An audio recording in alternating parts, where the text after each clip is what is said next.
I always gotta ask people how it was with Van Damme, because you know he's got a reputation and everything, but what was your experience like on the set with him? My experience on the set with Van Damme was the Don Wilson fight looked even better and better and better.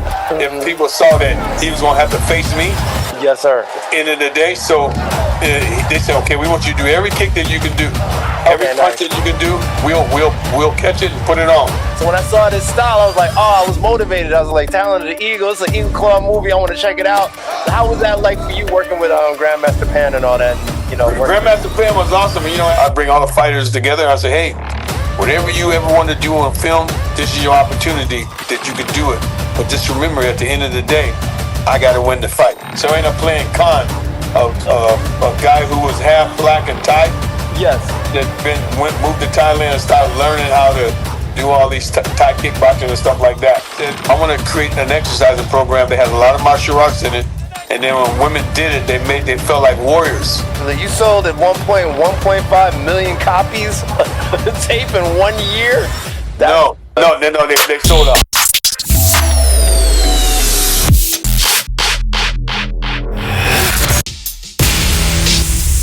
Fast forwarding as you start getting into the film world now and you start getting into movies and stuff, I know that you were like a bodyguard for Quintin Rampage, like Deuce of Hazzard, people that don't know. Right. Old school. I used to watch that show when I was a kid.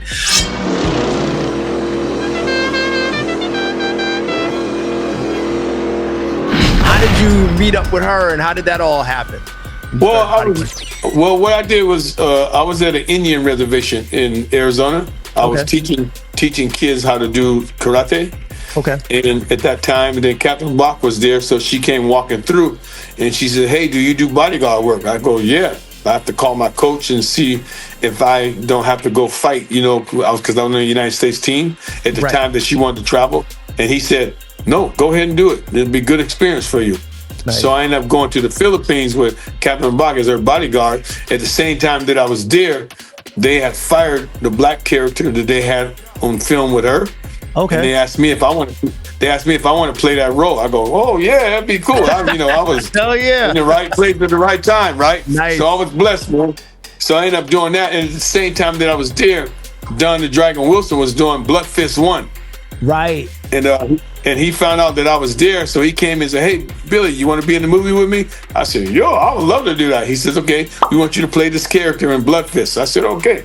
So I ended up doing that with Don Wilson, and so that ended up giving me the opportunity to be in the movie business.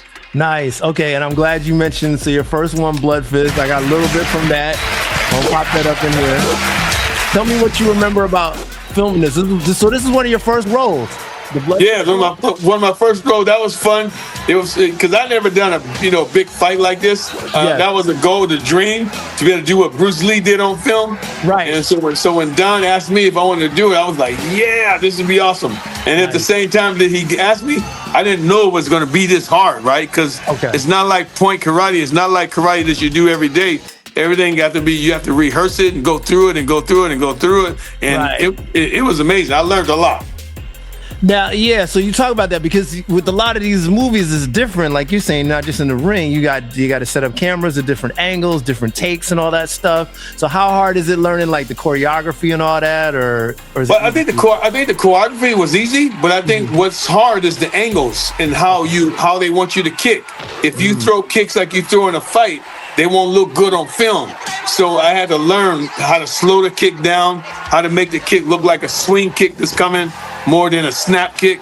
So yeah, I learned a lot. I learned a whole lot. My first time on camera, it was. I felt like it was okay, but I learned a lot more after that. Now the stunt choreographers or whatever, are they kind of like, okay, they're looking at you like, all right, you're a great kicker. We're gonna kind of model this fight to accentuate all that. Like, all right, let's show off your kicks and everything because it looks like you got a lot of good ones in here. Yeah, they said we like to see you do this because they felt like it would bring more to the fight when I got ready to fight Don Wilson.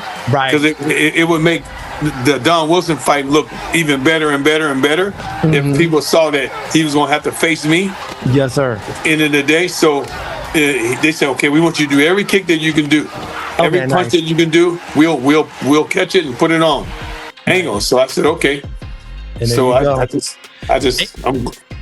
glad I practiced. Yeah, and your body obviously tip-top shape. So at this point in your life, what's your workout schedule like? Because I'm like, at this point, you hitting it hard in the gym, man, because you could tell you're like body sculpted at that point. I was working with weights. I was training with weights 2 hours a day. Wow. You know, I would go in the morning and then go back at night. And I was training with some of the best weight trainers in the world, right? Mr. Universe he was my training partner. Like Mike Quinn. I work with him, you know, lifting weights, and then I started doing it by myself. Nice. But I learned a lot from him on how to develop the body. And then Case Smith, I learned a lot from him on how to develop the body as a martial artist, so it don't slow your martial arts down. It enhances your martial arts ability. And then I just started saying, okay, sit-ups. I want my stomach to look good, so I want to start practicing doing 1,000 sit-ups a day, 1,000 push-ups. So I would do all that kind of stuff. And then I said, you know, let me see if I can compete in the bodybuilding competition. So when I was in the Philippines, I ended up competing in the Mr. Universe. Oh, okay, gotcha. In the Philippines. And I asked Catherine if I could do it because I was doing bodyguard work for her. I said, hey, you mind if I compete in the bodybuilding competition when you off? She go, oh, go ahead and do it. What do you think? So I ended up winning. that bodybuilding competition. Nice. Yeah. Right? No, I mean, your body was in tip-top shape, man. I remember watching like old school, and I was watching when I was a kid, man. I was like, dude, this dude is in shape. And you one of the first black men like on film too. So I was definitely a fan back then. I was like, well, thank you. Tip-top shape. But the other movie that I heard, you know, like you filmed it, but had a lot of issues with it was King of the Kickboxers, because I heard they had a lot of issues filming because people were getting sick and all that stuff. Filming in Thailand brought its own share of challenges. The tropical climate was brutal. Over the 14-week shoot, Abaddon became ill several times. Cast and crew often got sick from food and water. Can you remember filming this movie? Yeah, I've been filming King of Kickboxers. But we didn't have no issues. Oh, okay. All right, cool. No, man, it was a good film to film. It was fun to film. I was there for 2.5 months shooting. Nice. And, you know, to be there, there's some of the best choreographers in the world and the best cameramen. Yeah, you know, these fights were awesome, man. When I rewatch now, they stand up the test of time. I mean, how long were you out there filming this movie? I was about 2.5 months. Okay, nice. Okay.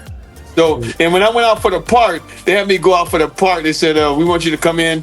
We don't have a script. That's what they said. We don't have a script, but we want you to make it up. So I ended up going there and making up some stuff. And they ended up, you know, before I got home, they said I had the part. So I ended up playing Khan, a guy who was half black and Thai. Yes. That moved to Thailand and started learning how to do all these Thai kickboxing and stuff like that. Right. And man, with the choreographers that they had a lot of guys who did choreography for Bruce Lee. Yes. So it made the fights be amazing. Made it easier. It was fun to do. It was a lot of fun to do. Yeah, I mean, you could tell. And it's funny you mentioned the thing about not having a script, because when I talked to Cynthia Rothrock a little while ago, she said the same thing when she used to do her movies. They'd be like, man, a lot of times we would come on, they'd be like, we don't have a script. Like, did you see on set, I've never seen a script. I've never seen anybody with a script studying it. It was, as far as I was concerned, everybody knew what they were going to say when they got to the set. So you're saying the same thing happened with you? Yep. That's crazy. But all in all, though, the most important thing that I love about King of Kickboxer was the choreographers, man, and the director. They were like, okay, they saw that I could do all these different kicks, so they said, okay, we want to venture off and show me all the stuff that you can do, and we want to put that on film and make it be something that people would love to see.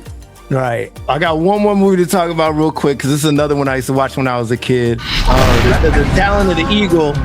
This one was real cool, and you had Grandmaster Pan in this one. So I was gonna ask you, what was that like working with him? There he goes, right there. Because that was like, that added that kung fu flair to it, and his eagle claw. Oh, so let you know, I'm a Ying Jiao Pai. That's my main style. I started in Northern. Oh, that's awesome.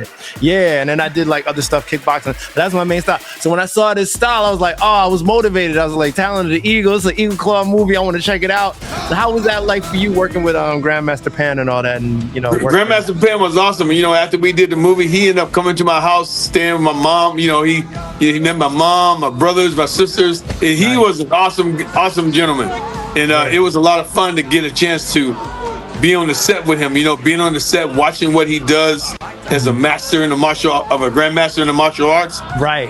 It was that was a treat by itself too, because every day he used to have this piece of steel that he used to have with him all the time, and he used to just hit his hands, bang, bang, bang, and he said, "You every day practice every day, knuckles, right, and practice eagle claw." When they wanted me to do this one chin up, right? Yeah. So they wanted me to do a 2-finger, like an eagle claw chin up. Right. They put my fingers in ropes. And I was like, oh my God, I don't know if I'm gonna be able to do that, right? But because I did train on fingertip push-ups, I could do the chin up like that, right? Right. And Okay. so being able to just be on set with him and just watch what he does and watch how he focuses, that was a treat. And just doing Eagle Claw, you know, at that time when I did Eagle Claw, I had just got out of a knee operation. My knee bent backwards the other direction. Oh wow! So nobody knew that I had this knee brace on. That was, you know, it was kind of steel. Yeah. I told the director, you know, I can't do too much right now because of my knee, but eventually I'll end up doing more. But it was a fun movie to do. Yeah, no. You guys definitely put your foot in that one, because that was a lot. It's still fun to watch now. But I love that you play, like, you know, like you working with the old martial arts legend like Grandmaster Pan, and you can tell, like, when they show what's the one scene where they got this the fist, like you're talking about. So he's telling you to do the conditioning. You could tell on his knuckles. It's like, dude, this dude was for real. Like, look at that. I'm serious. His knuckles was real. That's real. Yeah, it looks like it. I can tell. And people kept saying, "Hey, Billy, is that fake? Did they put that on?" No, he's like that. Right. You know, everything he did was be the tiger, be the eagle. You know, everything was like serious, focused. Right. Even when we did the scenes, and when he had to go through the scenes, it was like Joel had to say, "Hey, we gotta kind of back off of this, and we gotta do this because this looks better for the movies, right?" Right. He didn't want to do it, but eventually he did it, and he saw what it looked like. Yeah. And he went, "Okay, I understand. You know, serious. If I'm too serious, it won't play off right." Right. So, it was awesome, man, because you get to see. For me, it was awesome because I got a chance to see somebody who was great kung fu master. Right. You know how you humble him? Guy was a humble man. Even though he was great martial artist, he was a humble guy to be around. He's down to earth. He had that whole Wu Day spirit. I know. Right. That's the traditionalist, man. That's tradition. Yeah. So later, as you go and you start getting into even bigger and bigger productions, are you really at this point really into the movies? Like, okay, this is where I think I'm going from here. Were you thinking, okay, I'm going to leave the fight world behind, just keep doing movies, or what was your thought process? Well, you know, I already had left the fight world because, you know, I left the fight world to become a boxer. Right, I was going to be my goal was to be light heavyweight champion of the world. Right. And then through that, I end up being in the movies. So being in the movies, I said, okay, you know what, I'm going to be one of the next action heroes. Right. At the same time that I was doing that, I was developing TAEBO. Yes. Yep. And then as I was developing TAEBO got so popular that I couldn't do any movies anymore, right? It took your time up. Okay. Yeah, so it took my time up, and I was traveling all over the world. Nice. So before we get to TAEBO, I just got two more movies because I know you was on the set with Jean Claude Van Damme. Did you do what? Was it Lionheart with him? Lionheart. I did Lionheart.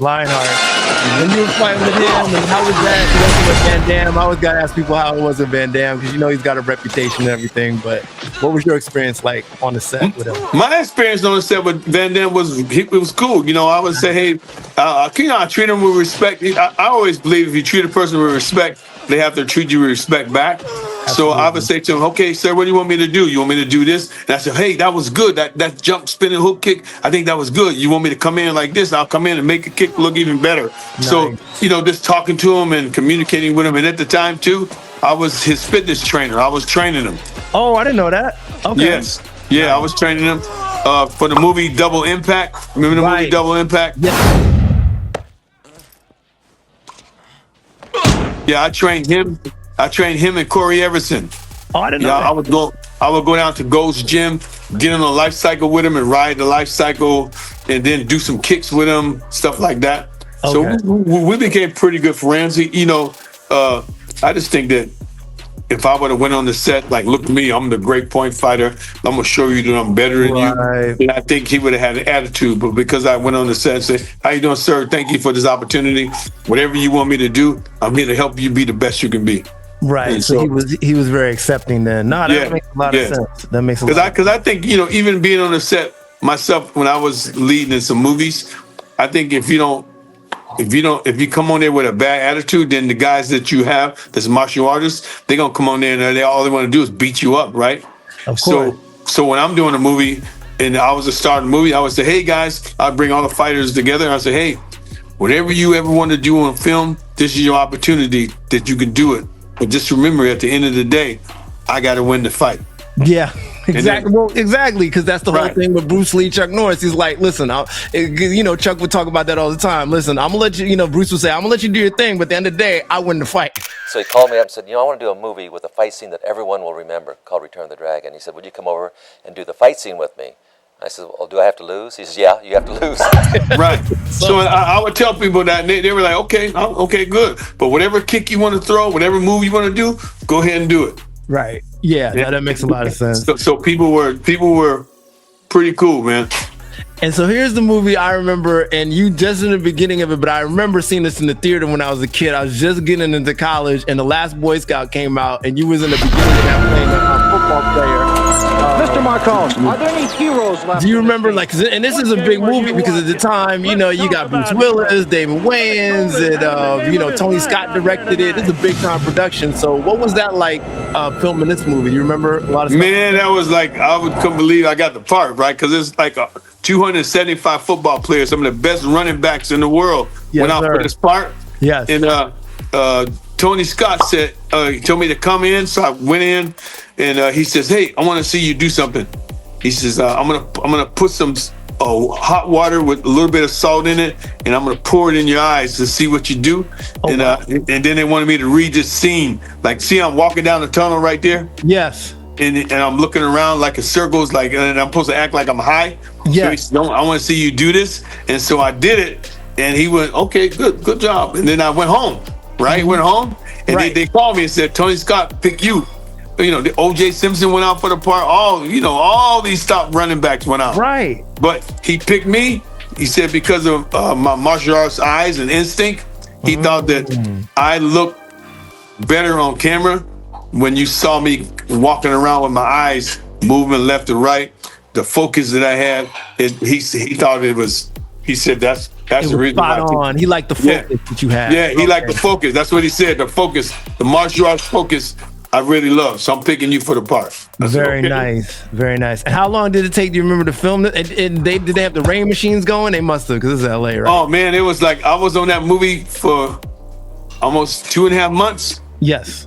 They shot a lot. You know, they really shot a lot. They shot a lot of me in the locker room, a lot of me at home, but they didn't use as much. They used only to open up the film with, right? Yeah. But yeah, I worked on that movie for almost two months. Oh wow, man, that's a long time for just the opening scene, right? And it was cold. It was freezing.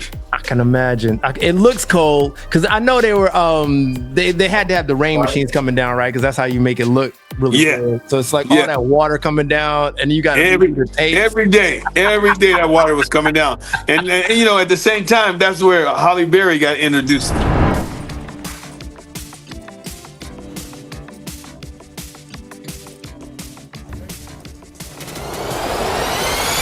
Yes, Halle Berry was in this movie. Yes. Yeah. So it was fun, man. It was really a lot of fun to do.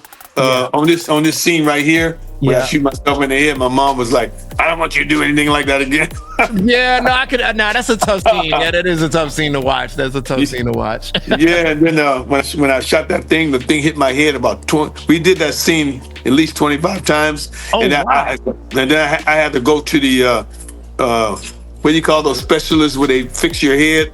They make your face. The prosthetics.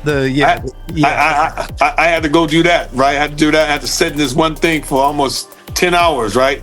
Yes. So they can cast my face and on and on. So when they shot, you see me shoot myself, but then you see his head blowing up, right? Because they put the thing on my head, and at the end of the day, my eyes swole up just like this. I mean, it looked like I was in a fight. Okay, because of the prosthetics, and you got to that take right. And they had 50-cent piece inside the where the blood was. So every time it would blow up, it would hit the side of my head. Boom! Oh, right. Oh man! And So that many takes, I know you like worn out. All the different camera angles. But it was good, man. It was a lot of fun. I was like, I couldn't believe I got that part. I was like, all these top football players. You know, what's the dude from Texas? The dude had a big run and big legs. Earl Campbell. Oh, okay, yeah, Earl Campbell, yes. Earl Campbell, all these guys went up for all that. there. Okay, so you had a bunch of like stars out there. Yeah. A bunch of star pro. Did you ever play any football in school? Nope. No, okay, never played any football. Never played any football, but I never played a sport. But basketball, when I got to be a little bit older in karate, it made me have an opportunity to play basketball. But and I could have been really good at basketball. I could jump pretty high. Right. I could kick a basketball hoop. I was a good jumper. Yeah, I could see you be a natural athlete because I remember when I talked to Linda Denley, she said the same thing. She was good at track, basketball, gymnastics, all this stuff, but she just gravitated towards karate and fighting, and it was her thing. Yeah. Yeah. So let's talk about, okay, we got to do it. TAE BO, when you first, and you mentioned it before, world renowned, people know you for this. You created this style, this art. I didn't know that it's actually an acronym. So talk to me when you first got the idea for doing TAE BO. I know you talked about it before, but for me and the audience, take me back. And when you first got the idea, it's like, I'm gonna start doing this. Well, when I started doing TAE BO, it was like in 1972, 73. And I started practicing for myself. Like I really got the theme song to Rocky, and I put that theme song on. Right, and then when I got the theme song, I put it on, I started moving to the music, and within 2 to 3 minutes, I got cardiovascular tired. I was man, I'm supposed to be national champion. How can I be a national champion and do this, right? So I started working out to the music. I didn't know how to count beats at the time. I didn't know how to count music. Right. Like the 4 count, right? Right. So I got asked this ballet instructor. Her name was Madame Belova. She's a Russian teacher. She asked if I could play the Russian dancer in the Nutcracker. Oh wow! And so I said, yeah, if you teach me. So she ended up teaching me how to do that, and I ended up learning how to count music. So then I started putting all these moves together to music. I started learning how to do 8 counts, and from there I started learning how to form it. And then I just kept practicing out. And at the time, it was not called TAEBO. It was called aerobics. Okay. Karate aerobics. And I just kept practicing. And then eventually I said, hey, I'm going to teach it. So I started teaching my karate students. I wanted to help get my karate students in better shape. Okay. Physical wise. Like a supplement. Okay. Yeah, because that's what I call it. It was a supplement for karate people. Because most karate people are not in good cardio shape. Right. I mean, I was national champion. I'd go up and down the floor throwing kicks and punches, but it wasn't like you throwing like in TAEBO, you could throw up to 1,000 kicks a day, right? Yeah. 1,000 kicks within an hour, and punches and stuff like that. So I started putting all this stuff together and I started creating. And then I said, okay, I don't want to use the name aerobics anymore. I want to use the name TAEBO. And TAEBO, what does it stand for again? The acronym? TAEBO, T stands for total, A stands for awareness, E stands for excellent, B stands for body, O stands for obedience. Total awareness of excellent body obedience. Got it. Or when I got to a later period of time when TAEBO started progressing more, then I said, I got to make a little change with it. Yeah. So I said, T stands for take, A stands for action, E stands for execute, B stands for bodyguard, O stands for overcoming the obstacle. Nice. Okay. Very nice. Okay. And so I use that. I say, look, how many people need to overcome, take action, execute, and overcome their obstacles? We all do. We all have something like that in our life that we need to go on and do. So I said, I'm going to use this to represent TAEBO. And I start teaching. When you step in the room, you have to totally commit yourself. You have to be aware of what's going on. Be excellent at not my level. Be excellent at your own level. And then you need a body to perform that stuff in and be obedient to it and watch and see what happens in your life. Absolutely. So you mentioned you didn't think people were in great shape, especially doing martial arts. But I would think like when you were fighting, didn't you have to get in good cardio shape? Because you got to last during those rounds and stuff. Yeah, but back in those days, fighting points karate, you win. You can win a match scoring 3 points in a row or 5 points. All depends on what the tournament director wanted to have happen. You know, and then when you won the grand championship, you might have to fight 3 rounds, 4 rounds for grand championship.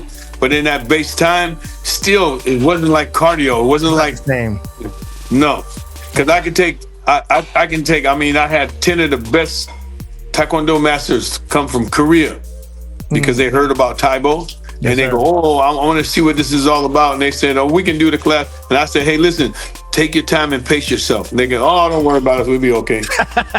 Right? Yeah. But within 15 minutes, they're all on their back. They're rocked out. They like, and most people that come to do TAE BO, especially if they're martial artists, if they don't pace themselves, they won't make it through the class. Right.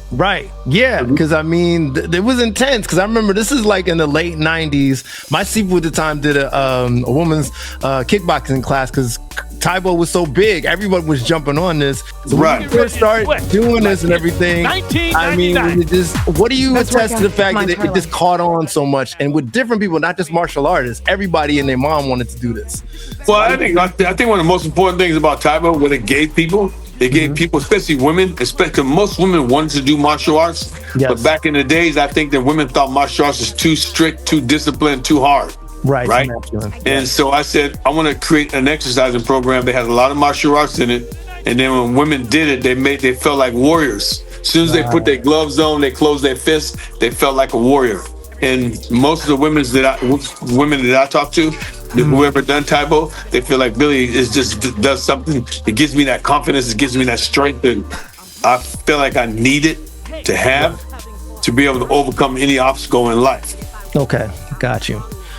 Yeah, no, I mean, obviously this was super popular. You sold at 1.5 million copies of tape in 1 year?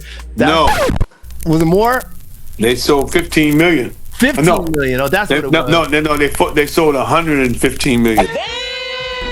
115 million. So what's that like at the time? Because at that point, you probably can't even get in the door at your studio. Because I mean, I heard there's like lines around the block for people to get in to train. Like, how do you even break up the time at that point? Well, it was different, man. You know, I didn't let any of the stuff to me go to my head. I looked at it and saw how God was blessing me, and all I wanted to do was help people. And my brothers and sisters, all we did was want to help people. That's what it was. It was about a family business that really helped people be the best they can be. Right. And that's what made, I believe that's what made TAE BO popular and made people want to come into the studio is our goal was to help people be their best. Yeah. No, you definitely made your mark, man, with that. And to this day, you still are keeping that alive? I mean, still keeping it alive. It's TAE BO. So people say, where you go? Where you been? Well, TAE BO hasn't been on TV, but if you go all over the world, I've been to 106 countries teaching TAE BO, right? Yes, and so when I go and teach, I have a big crowd. It still brings big crowds to it. I believe it's a workout that will always be around because when I talk about TAE BO, I don't talk about TAE BO as a trend. I talk about TAE BO as a lifestyle. It's like martial arts. And I feel like if do I have to change it all the time? Yeah, what I do, because I do work out all the time too. Yes, sir. And I believe that you got to, because I stay in good shape, it gives young people a chance to still want to work out with me because I'm not out of shape. And then TAE BO is a fun martial arts. It's a fun way to do martial arts to the music. Yeah. Right. So I think it'll be around for a long time. Yeah, no, I agree. So fast forward now, you're still training today. I just saw you with your students at your place. Like how many people are you training? Are you open to people coming to train with you, or Yeah, I'm open to people coming to train with me. I invite people all the time. I said if you're out there and you want to work out, just give us a call, and then you go online. They'll tell you what you have to do. I don't like that because it's at my house. I don't want to. And some people you don't want at your house, right? Yeah. Right. It's my house. You know what it is? And if you don't like it, you get the out. But some people, I say, hey, if you really truly want to work out, come. If you don't come, because I don't want to be around somebody that I'm going to have to be arguing with in my own house, right? And so I invite people. I still teach a lot of TAE BO classes online. I have a Zoom program that we do, and I have a program where we have in my house 4 days a week, where I get between 12 to 14, 15 people in that dojo. Wow. Okay. Very nice. And you still doing some movies here and there? I mean, I meant to tell you. I just finished. I just finished that movie. The last Kumite. The last Kumite. I was gonna bring that up. And before that, you was in. Sorry to interrupt you. The Black Creek movie with Cynthia Rothrock. You were at the premiere, and I met you real quick. It was literally everyone was so busy that night. I was supposed to be in that, but I didn't do that one. Oh, you didn't do the Black Creek movie? No, I didn't do the Black Creek movie, but I was Cynthia wanted me to be in the second one. I said the first one, I'm sorry, I can't do it. Okay. But the first one, the second one, I said I'll do it if you want me to. But yeah, I did the movie Last Kumite, and then I did one called Hands. There's a boxing movie coming out. They're called Hands. BET shot the movie, and I play a father of a girl who's a boxer. You know he'd lose his hands if he didn't have me to hold them. I need Carter to take a fall in the finals. It's not happening. You don't think I could take this guy? He's not human. They're trying to kill you. So it's I like that because it gives me a different role to play. So I'm playing the father, and I'm also then I run up against what's the guy who from UFC? He always do the Wolfman call.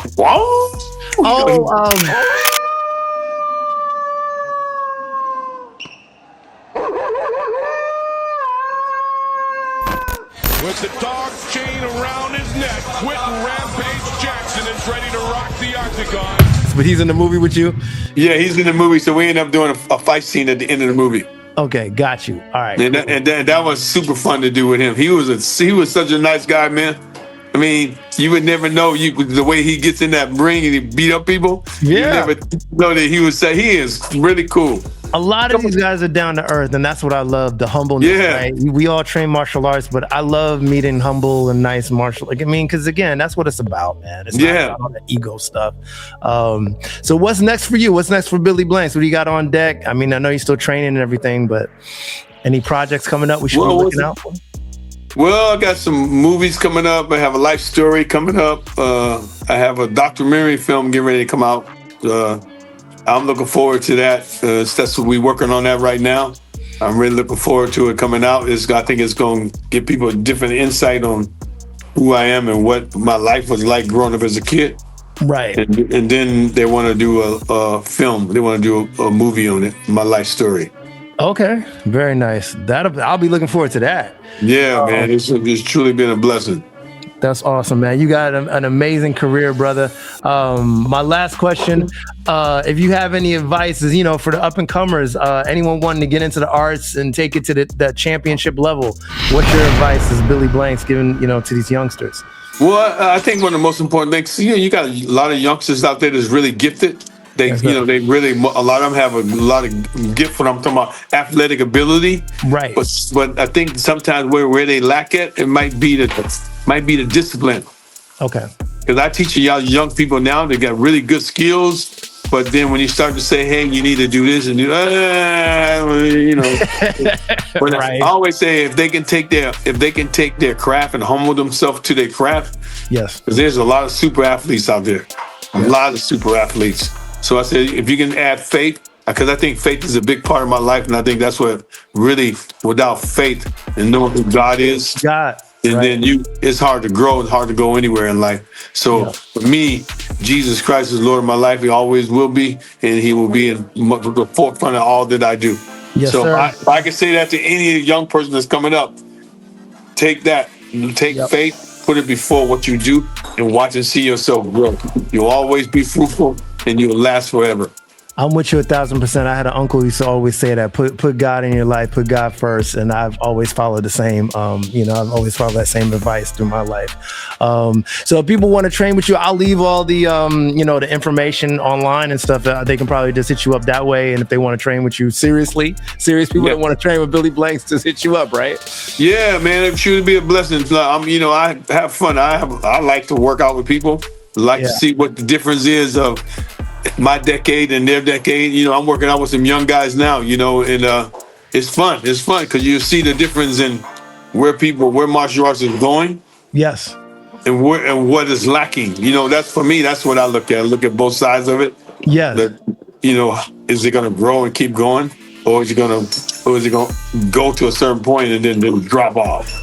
Right. Like, how many times a week do you guys train? Just curious. In karate? Yes. I train right now because I'm getting ready for this competition. I'm gonna fight one more time. Oh, okay. in Las Vegas. Oh, that's big. So we training every day. Okay. 2 times a day. All right, sir. Mr. Billy Blanks, I thank you very much for doing this, man. This is great. Thank you. And I'll definitely put all your information out if people are serious about training with you. Come check them out. All right, you be blessed, sir. And thank you for the opportunity. No, thank you for doing this. I appreciate you. Yes, sir. Grandmaster Billy Blanks back for part 2 with a whole lot of cool gems that I hope you guys really enjoyed. Let me know in the comments if so, and also what part of the interview really spoke to you and or gave you an idea or two, or something maybe you didn't know about Grandmaster Billy Blanks. Share. Now, I know for me, his basic motivations and his specific TAEBO being both an acronym and a martial art and building from the ground up explanation really enlightened me. And you know what else can? We need emotional content. Hey, listen, I'm trying. So hit that little like button if you're enjoying this video and others like it, so of course we can make more of it. Comment also on what other types of content you'd like to see on the channel. Now, if you're like me, you probably check out a bunch of other YouTube channels, and when you do, you watch a couple of videos and then maybe you log off, but then you forget that YouTube channel name because you didn't subscribe. So don't make that mistake here. Go ahead and do me that favor, please. It only takes a second of time, costs you nothing, but means the world to me, and it's how we grow the community. Let's grow, you know that's my motto. Even more important, hit that bell, please, because that's how you guys get the notification that you'll need to stay alert when we drop new videos just like this one. If not, sometimes you can just be in the YouTube algorithm L. Okay, feel free to follow me all on my socials. I'll leave them here, and everywhere so you guys can tap in and get more behind the scenes goodness that I know you guys all enjoy. And again, if you loved the chat I just had with Grandmaster Billy Blanks, but somehow you didn't check out part 1, I'll leave it over here for you guys, all right? Plus another video that I'm sure you guys will enjoy. So guys, stay safe. See you all in the next round, and keep punching. Look at this one. Look at that one. Look at this one. Look at that one. Look, are you kidding me?